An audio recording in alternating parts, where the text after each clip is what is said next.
We have learnt about measures of gradation, and I also introduced different Atterberg limits for fine grained soils.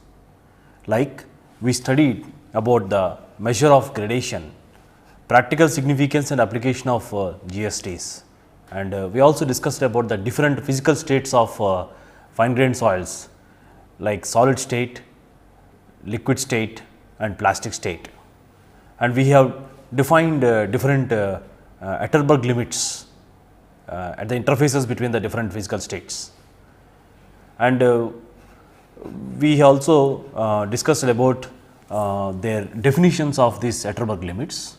So, in this lecture we will be looking into how to determine these Atterberg limits and the shrinkage phenomena involved in the drying of the soil, and we will try to look into some classification methods for distinguishing between silt and clay. Slowly this process should lead to classifying both coarse grained soils and fine grained soils. So, this lecture is with the title Index Properties and Soil Classification Systems Part 3. So, as we have seen in the different physical states of fine grained soil, initially when there is high water content, and this interface between liquid state and plastic state is called as a liquid limit. Interface between plastic state and semi solid state is called as plastic limit. So, the difference between liquid limit and plastic limit is said as plasticity index, and the difference between interface between semi solid and solid state is indicated as a shrinkage limit, and we said that that is the limit at which the minimum water content at which soil still maintains a complete saturation. After this limit, the soil completely changes into a dry state. So, gradually in this zone air starts entering, and then complete water is replaced by water in the voids replaced by air, so that to reach the final volume. So, the three limits what we define, they are liquid limit, plastic limit and shrinkage limit. The difference between liquid limit and plastic limit is indicated as plasticity index.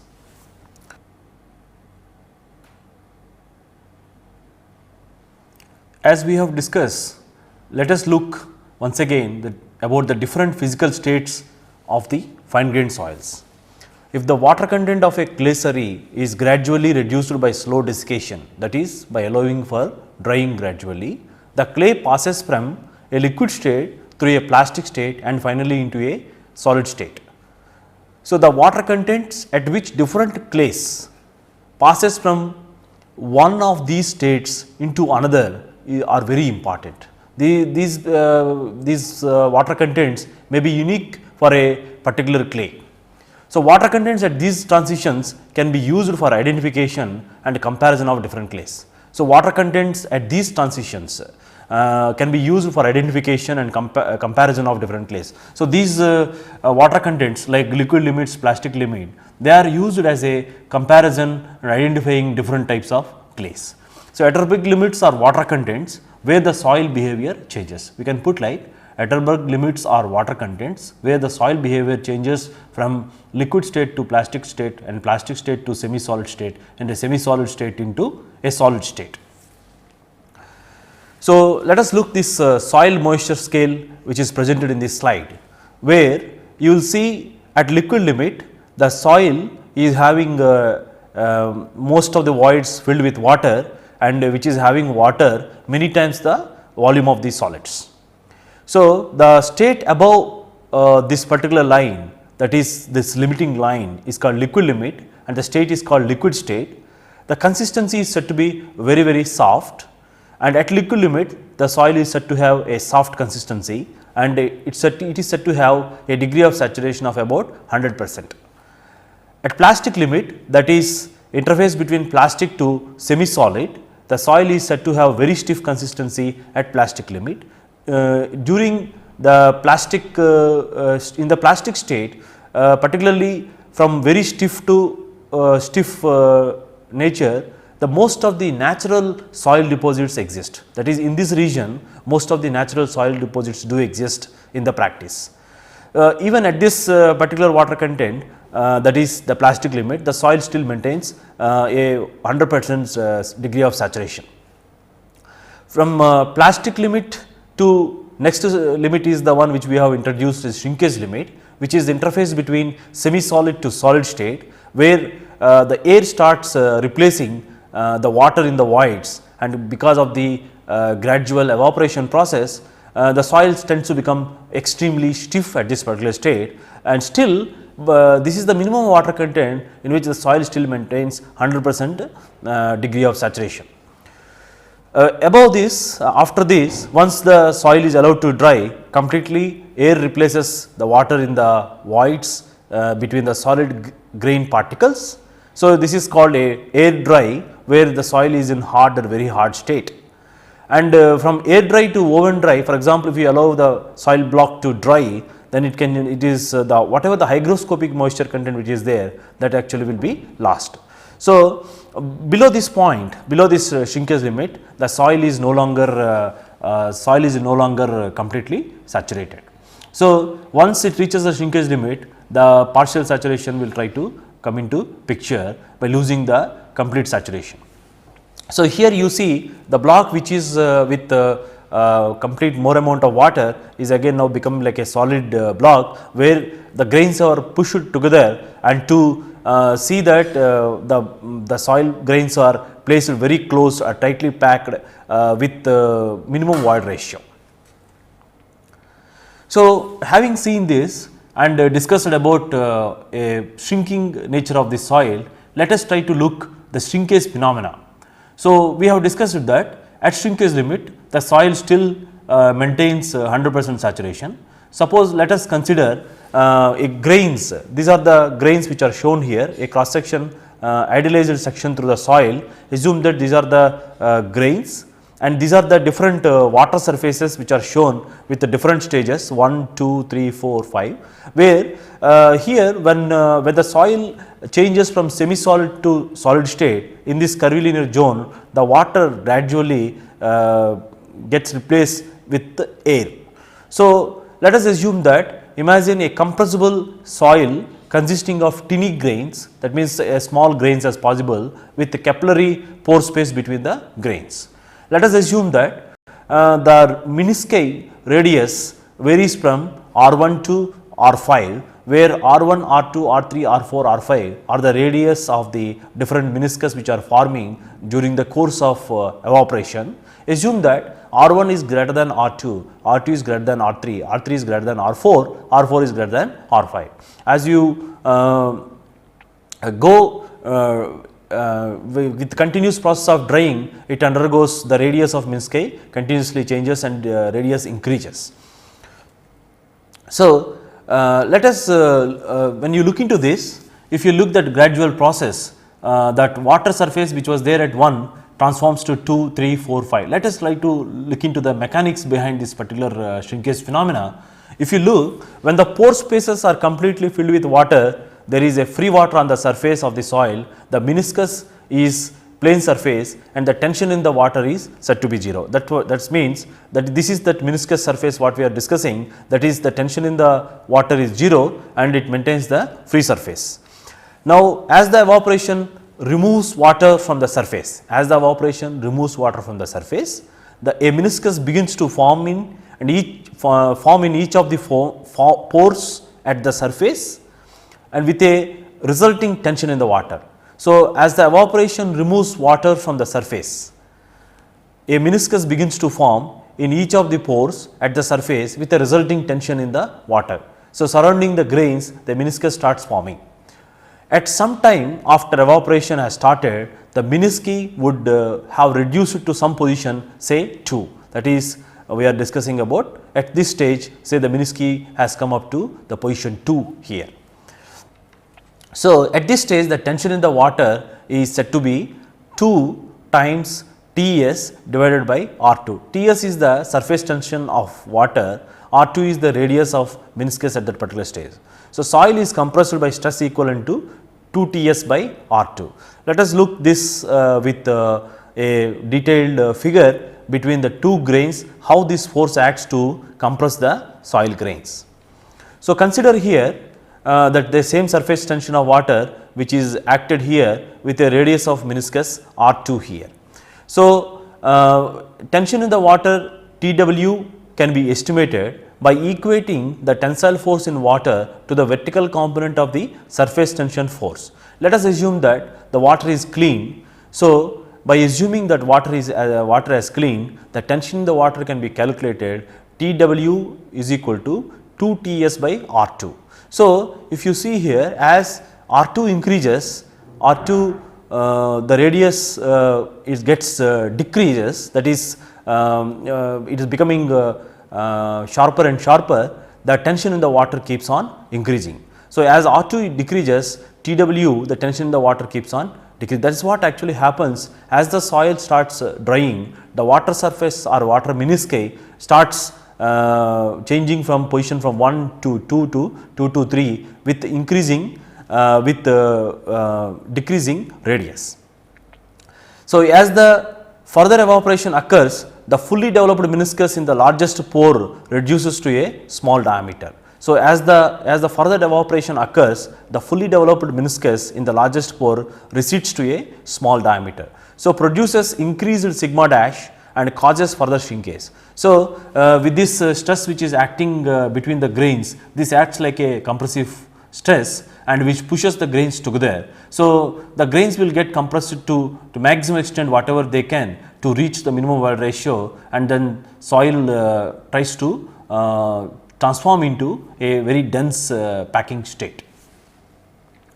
So, as the evaporation continues, the menisci continue to recede and the tension in the water continue to increase, and the compression between the soil grains and the resultant shrinkage continue to increase. That is what we are discussing is, as the evaporation continues, the menisci continue to recede and the tension in the water continues to increase, and the compression between the soil grains and the resulting shrinkage continue to increase. Eventually, the meniscus will reach to the smallest radius Rs.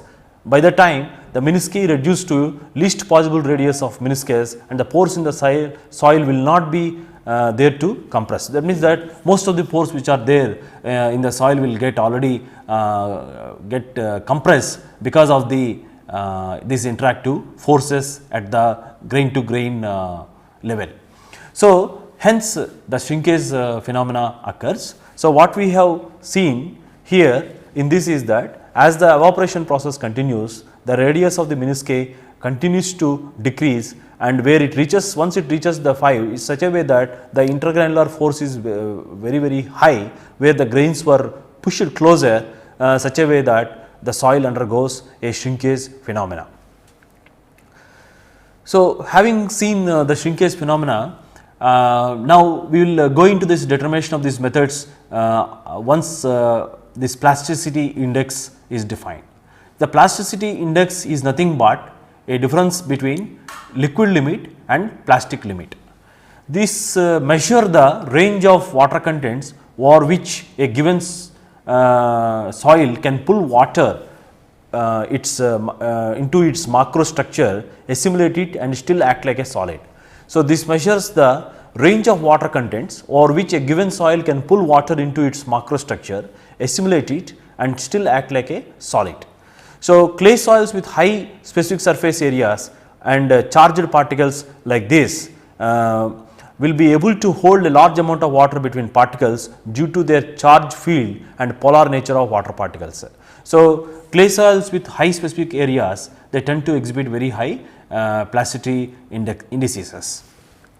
So, the plasticity index is nothing but the measure of the degree of plasticity.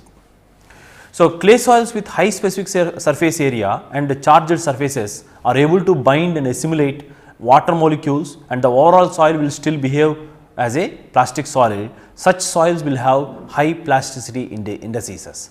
Clay soils with high specific surface areas, that means that finer is the particle, higher is the specific surface area, and charged surfaces are able to bind or assimilate water molecules, and the overall soil will still behave as a plastic solid.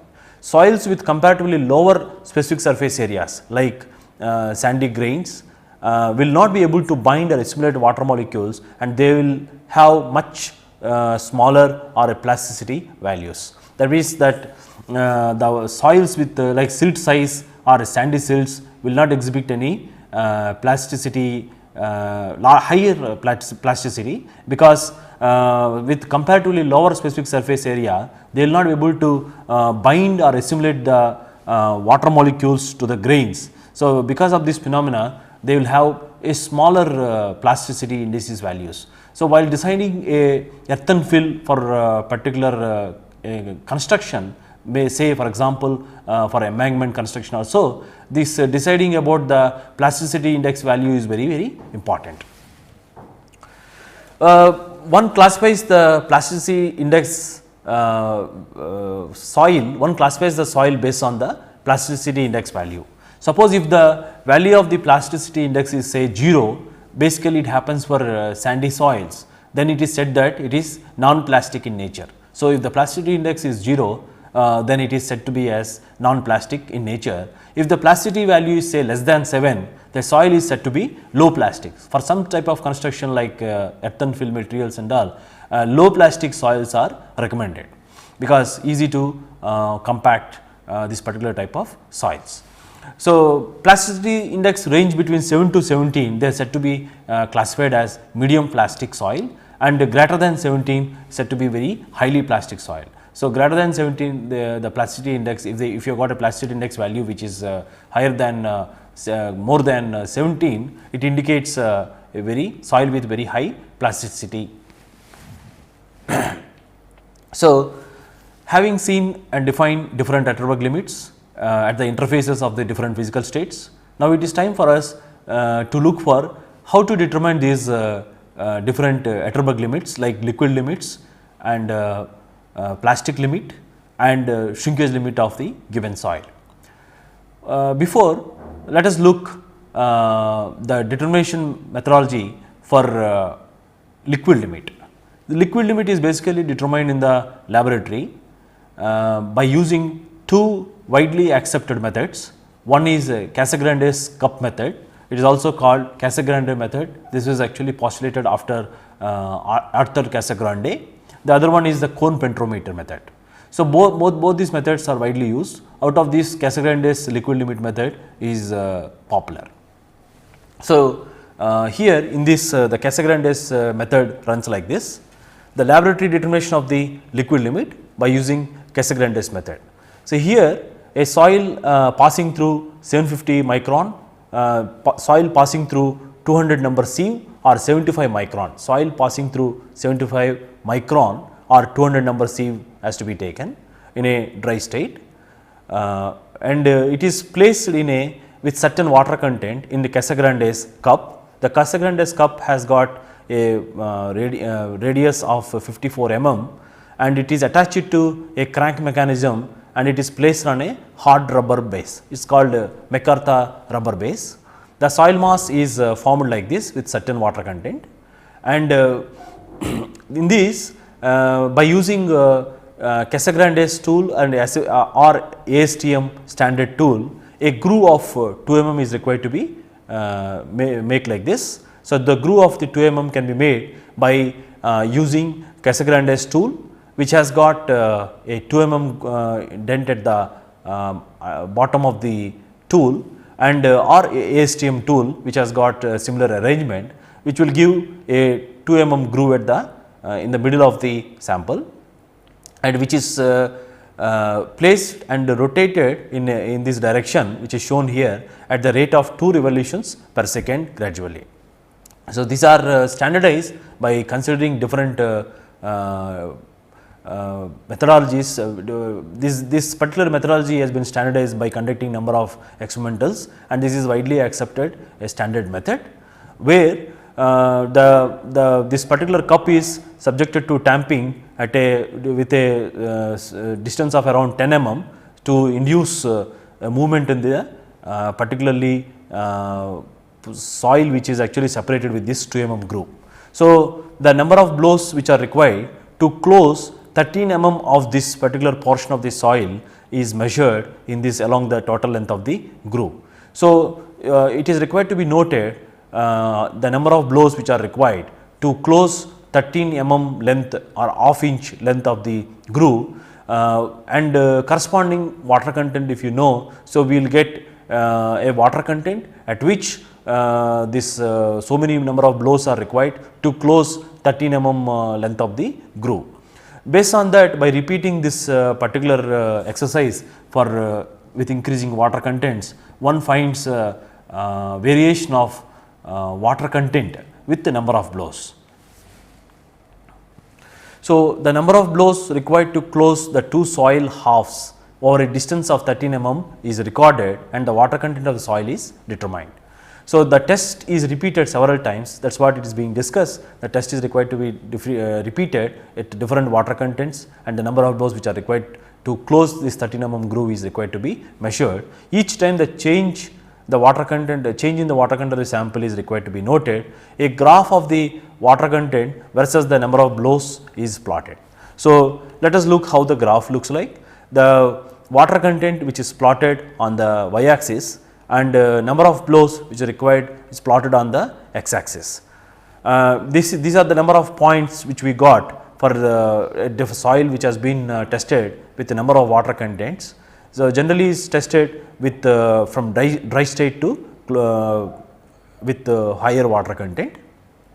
So, the line which is joining all these points is called the flow curve. The line which is joining all the points is called the flow curve and the slope of this flow curve is called flow index. Slope of this flow curve is called flow index, which is indicated as I suffix f. The slope of the flow curve is called flow index I suffix f.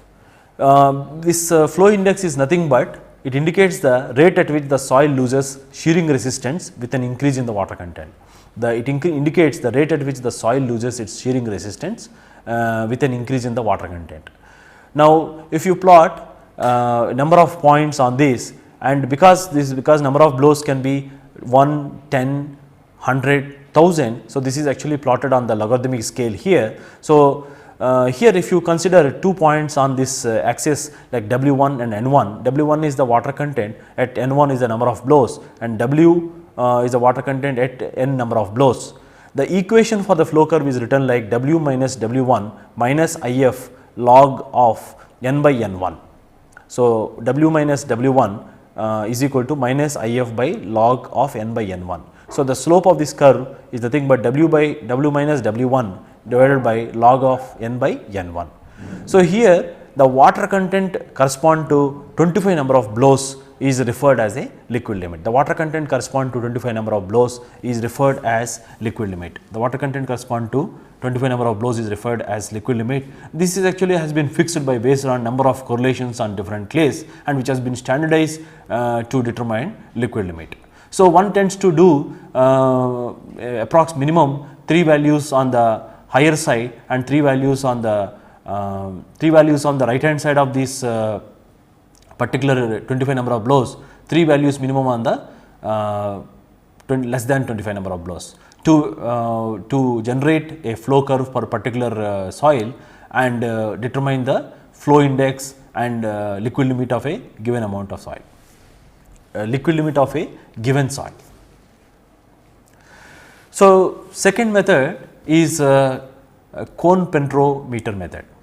Before discussing the cone penetrometer method, the one of the demerits which are going to be with liquid limit method is that most of the soils they do exist in an intact state at a particular level, but what we do in a liquid limit test in a Casagrande's cup method is a disturbed condition state, where the original disturbed condition or a remolded state, say where the representation of the bonds or soil fabric which is not considered or which will not be replicated. So, what we are doing it is in a certain remolded state with a certain soil fabric. So, the cone penetrometer method which works out like this, which has got the penetration of a standard cone into a saturated soil sample is measured. So, the equipment has got a vertically mounted cone with a standard load of 148 grams is placed at a cone of this particular size, and this particular truncated portion is going to have around 30.5 mm length or so, and it is a soil of a soil under question or a soil which is to be tested is to be placed in 50 mm diameter and 50 mm height, a small cylindrical container in which the soil with certain water content is placed. The cone is allowed to penetrate into the soil. So, the penetration of a standard cone into a saturated soil sample is measured for 30 seconds. If the penetration is less than 20 mm, the wet soil is taken out and mixed thoroughly with water, and the test is repeated till the penetration is between 20 to 30 mm. So, this is required to be carried out if the penetration is less than 20 mm, the wet soil is taken out and mixed thoroughly with water, and the test is repeated till the penetration is between 20 and 30 mm. So, the water content correspond to 25 mm penetration is taken as a liquid limit. The water content corresponds to 25 mm penetration is taken as a liquid limit. So, having discussed about methods to determine liquid limit, let us now consider method to determine plastic limit. This is the second Atterberg limit. The water content at which the soil starts crumbling when it is rolled into a threads of 3 mm diameter. Basically, this is the standard method as of today is to determining the plastic limit, where the soil is molded like this and made like into a small thread of 3 mm diameter. When it starts rolling, the water content at which the soil starts crumbling, and that is actually measured as a plastic content. This is required to be done with the repeated trials, and the average value of the number of the trials have to be taken to record it as a plastic limit. This crumbled portion has to be kept in the oven and oven dried for about 105 degrees centigrade or so, so that to determine the plastic limit. So, typical Atterberg limits for soils: sandy soil is said to be in a non-plastic, though in a fine sandy soil under certain moist compacted states can exhibit some liquid limit, but they are basically plasticity index is 0, where it is called non-plastic. Silt being particles with low surface area, and because of the limited capacity to assimilate water particles to the particles, they exhibit low Atterberg limits. Basically, liquid limit is in the range of 30 to 40, and the plasticity index will be in the range of around 10 to 15. They are actually basically a medium plastic soils.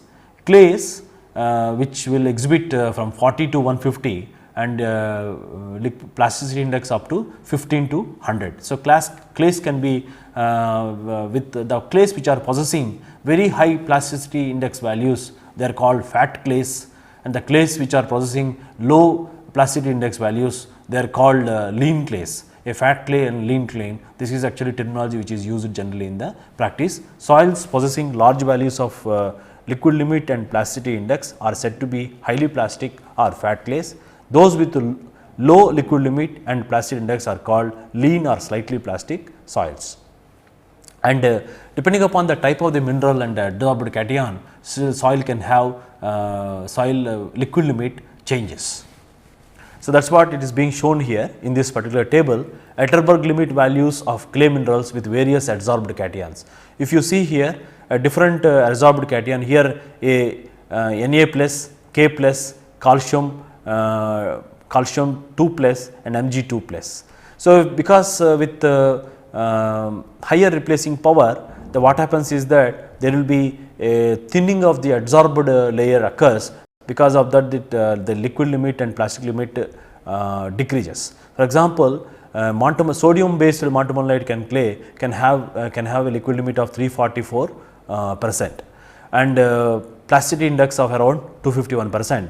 With the same with the calcium based montmorillonite can have a liquid limit about 166 and plasticity index of around about 100. So, kaolinite said to have with the sodium based kaolinite said to have a very low liquid limit, and with magnesium or calcium it will have a liquid limit in the range of 34 to 39%. Illite which falls in between kaolinite and montmorillonite. So, here in this particular table Atterberg limit values of clay minerals with various adsorbed cations are shown here. As can seen here with Na plus, K plus, calcium double plus and Mg plus, there is a the gradual decrease of the liquid limit and plasticity index values can be noted. So, once we determine liquid limit, plastic limit and plasticity index, basically now we are interested in assessing the soil's consistency. So, these are basically carried out by using two indices called liquidity index and consistency index. Liquidity index is defined like this: W minus Wp by Ip.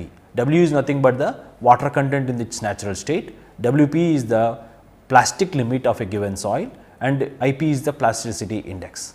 Ic, the consistency index, is nothing but difference of liquid limit minus water content in natural state to its plasticity index.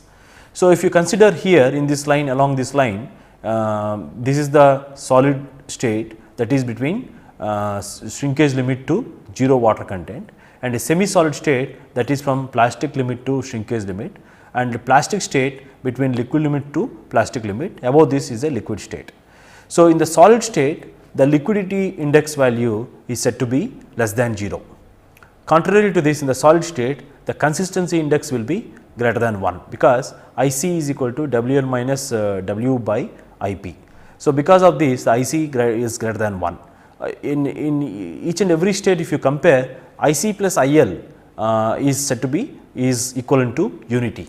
So, at plastic limit, liquidity index value is 0. At plasticity index, liquidity value is equal to 0, because W minus Wp, when the water content at the plastic state is equal to W is equal to Wp, the liquidity index value is equal to 0 and consistency index is equal to 1. That is, at this particular point, it is at is actually different nothing but a plasticity index, W minus Wp, which is nothing but a plasticity index, which is actually called Ic is equal to 1 at plastic limit. Liquidity index is equal to 1 at liquid limit and is equal to 0 at liquid limit. That is, consistent index value is 0 at liquid limit and liquidity index is equal to 1. Above liquid limit, that is in the liquid state, the liquidity index value is greater than 1 and Ic is less than 0. The Ic, that is consistent index value, is less than 0. That indicates that the soil is in very soft state, in a liquid state. If liquidity index value greater than 1, then it is the soil state is again said to be in the very soft state. So, the two indices which what we define, basically to define the consistency of soil, one is the consistency index, which is nothing but Wl minus W by Ip, that is Wl is nothing but the liquid limit minus water content in its natural state to plasticity index of a given soil. Similarly, liquidity index Il or Li, which is indicated like W minus Wp by Ip, that is W is the water content in natural state to Wp is the plastic limit and Ip is the plasticity index. So, basically we have a standard soil classification methodology based on the soil consistency, particularly with different ranges of liquidity index values and consistency index values. As we discuss, Ic greater than 1 or Il less than 0, the soil is said to be in a very stiff state. When Ic is say in between 1 to 0.75 and 0 to 0.25, soil is said to be in stiff. 0.75 to 0.5 or 0.25 to 0.5, it is said to be in the medium soft. Similarly, when the Ic value is less than 0 and Il value is greater than 1, the soil is said to be in the liquid state consistency. So, this is the standard soil classification which is used based on the soil consistency, where the soil is said to be very stiff if Ic is greater than 1. That means that most of the water in the voids is removed, and less than 0, then it is that is the value of Il less than 0, it is called a very stiff consistency. And here if it is less than 0, Ic value is less than 0, Ic greater than 1 is said to be in the liquid state. So, two extremities are defined with these two indices, that is liquidity index and consistency index. The another index which is called toughness index. The toughness index I suffix t, which indicates the rate of loss of shear strength upon increase in water content. Suppose for a given soil, if the water content is gradually increased, this toughness indicates the rate of loss of shear strength upon increase in the water content.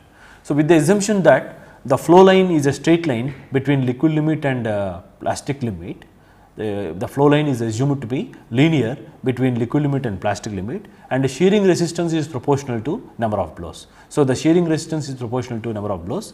Say at liquid limit, number of blows required is equal to NL is equal to K times SL, where SL is the shear strength of a soil at the liquid limit.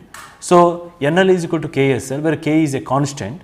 Similarly, because of the same soil and same slope, then NP is equal to KSP, that is number of blows at the plastic limit is equal to K times shearing resistance at SP. So, from this, if you substitute this in the equation of the flow curve, where W1 is equal to minus IF log N1 plus C, then for substituting for NL KSL and substituting for NP KSP, we get by subtracting from WL minus WP, converting in writing it as IP is equal to IF into log SP by SL. So, IP is equal to IF log SP by SL. This is nothing but IP by IF is equal to IT is equal to log SP by SL. So, this ratio of plasticity index to the flow index, IF is nothing but the flow index, which is nothing but the slope of the flow curve, IF, which is nothing but slope of the flow curve, is called IT is equal to IP by IF. If generally for the most of the clay soils, IT value varies from 1 to 3, and IT is less than 1, then soil is said to be easy to pulverize. Basically, this happens with silt soils and clay soils.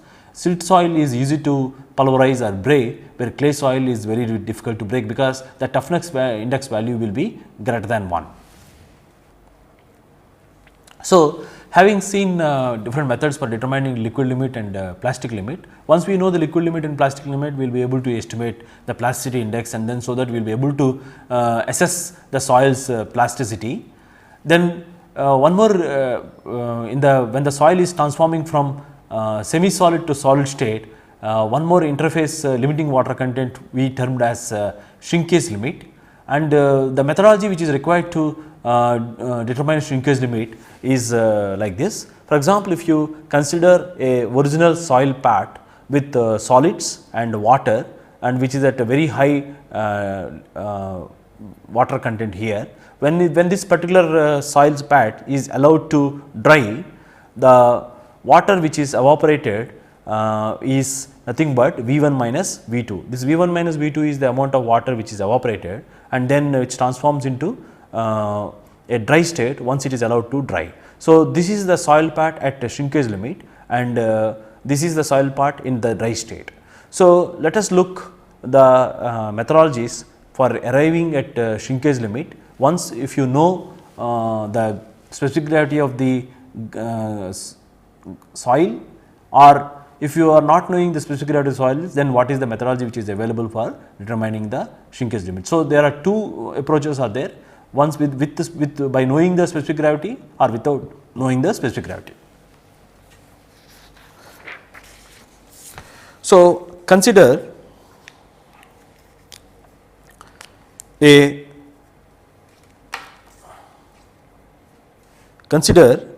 soil sample which has been shown here with the original soil part with water, that is the volume of water. Most of all the voids are in the solids are filled with water. So, it is a two phase system here.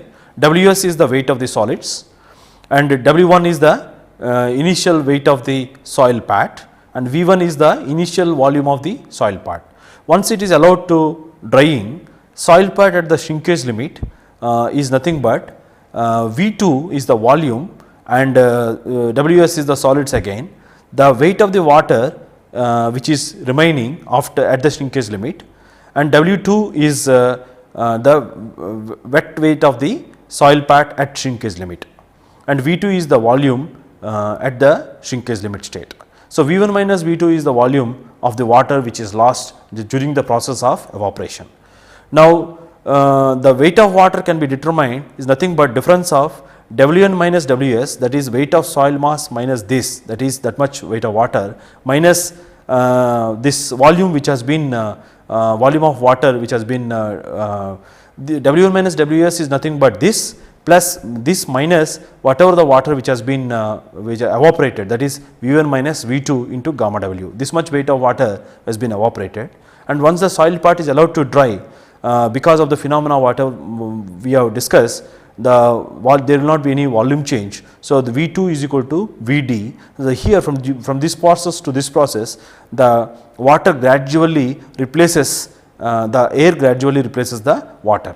Water gets gradually replaced by air. So, it transforms into dry state. So, here what you see is the plastic state. Initially we took a plastic state, and once we allowed it to dry, it transformed to a shrinkage state, that is at the shrinkage limit, and from there into dry state. So, here once the soil bed is allowed to dry in the air till the color changes from the dark color to light color, and placed in the oven at 110 degrees centigrade till its weight becomes constant. So, basically we take a glass containers in which the inner surface of the glass container is required to be lubricated to prevent any cracking of the soil pads upon drying, and allowed for drying gradually in the laboratory. So, with these assumptions, let us try to determine shrinkage limit. Let us, in the first approach, as I said, two approaches are there. The first approach is that say GS, the specific gravity of the soil solids, is not known. In that case, shrinkage limit is nothing but a water content which is weight of water to weight of solids. So, weight of the water is nothing but W1 minus Ws minus V1 minus V2 gamma W, that is what which has been discussed. W1 minus Ws minus V1 minus V2 gamma W, which is actually is the volume lost, the equal amount of water which has been lost because of the evaporation. So, by rewriting this this particular expression, we can write shrinkage limit is equal to Wi, that is initial water content, is W1 minus Ws by Ws minus V1 minus V2 by gamma W into gamma W by Ws. So, shrinkage limit is equal to Wi minus V1 minus V2 gamma W by Ws into 100. So, this is actually a process wherein you are required to know the initial water content, and V2 is the volume at the end of the shrinkage limit or in the oven state. So, this V2 is required to be determined by a mercury displacement method. So, we have a standard method in the laboratory where we immerse the dry soil part in the mercury, and the volume of mercury which has been replaced is calculated, and the weight of the mercury which has been replaced by mercury divided by the specific gravity is going to give the volume of the soil pad. So, in this approach, that to measure the volume of the soil part at the end of the drying, we said that there is a mercury displacement method, that at the shrinkage limit or at the dry state, V2 is equal to volume of the displaced mercury divided by the G mercury, which is nothing but 13.6. So, with that we will be able to get V2. Once we know the V2, once we know the initial water content, and once we know the initial volume of the soil pad, without even knowing specific gravity of the solids, we will be able to estimate shrinkage limit of a given soil. The another approach is that specific gravity of the solids is known to us. So, specific gravity of the solids is known to us, then let us assume that volume of voids is equal to volume of water is equal to V2 minus Vs. At the shrinkage limit, as the soil is still completely saturated, so all the voids are filled with water, volume of voids is equal to V2 minus Vs. So, we can write weight of water as V2 minus Ws by Gs gamma W, that is Ws is equal to Gs Vs gamma W. So, from there, by writing Vs is equal to Ws by Gs gamma W, we can write this particular expression. By seeing this, WSL is equal to weight of water to weight of solids. So, weight of water we have estimated like V2 minus Ws by Gs gamma W into gamma W divided by Ws gives us the shrinkage limit. By rearranging and simplifying, we can write V2 as Vd and Gs as gamma S by gamma W. Vd minus Ws by gamma W into gamma W by Ws is shrinkage limit, where here Gs is equal to gamma S by gamma W, which has been replaced. So, simplifying further, we get shrinkage limit WSL is equal to Vd gamma W divided by Ws minus 1 by Gs. Now, by writing this gamma D is equal to Ws by gamma D, that is Ws by Vd. Ws by Vd is written substituted here as gamma D, that is gamma W by gamma D minus 1 by Gs. For a dry soil, gamma D is equal to Gs gamma W by 1 plus E. So, using gamma D is equal to Gs gamma W by 1 plus E, and writing here we will get WSL is equal to, simplifying this particular expression, we will get shrinkage limit is equal to E by Gs. E is the void ratio at the shrinkage limit, that is the minimum void ratio for a given soil, and WSL and Gs. So, initial wet weight and initial wet volume are not required in this approach if you know the specific gravity of the solids. Sometimes it is also required, the specific gravity of the solids can be determined by knowing the other values. So, in this approach we have seen the two methods, one without knowing the specific gravity and one by knowing the specific gravity. Now, let us define shrinkage ratio. Shrinkage ratio is nothing but is a ratio of volume change expressed as percentage of dry volume to the corresponding change in the moisture content from initial value to shrinkage limit.